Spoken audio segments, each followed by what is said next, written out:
company that used to occupy these premises, they employed 90 people, manufacturing furniture for big box stores. This factory now sits vacant and empty and waiting for the new venture. Penticton and its area, immediate area, have suffered greatly over the last several months, and there's more than 1,000 jobs disappeared out of this area. And factories have closed down, we have empty buildings. We need to be funneling funding to small and medium businesses that are wanting to start up or expand in our area. We need to be encouraging and rewarding entrepreneurship to a maximum level.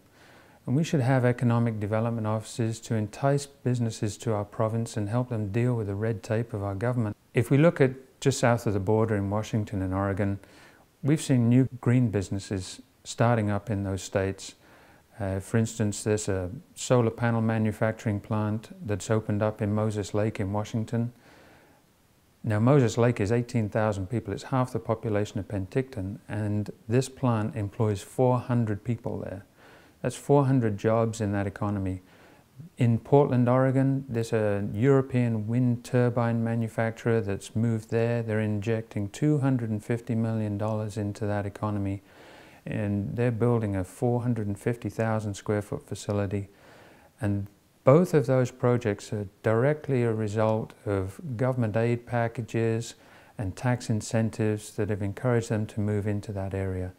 Now that can happen here in BC, and that can happen here in the South Okanagan. And this funding should be delivered directly to the businesses, not through banks who are still not lending, despite receiving government aid packages aimed at encouraging more lending.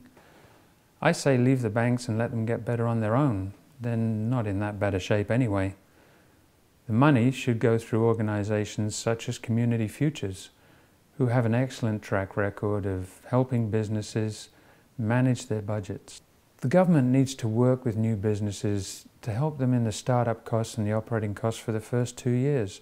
They're the most critical 2 years of a business life.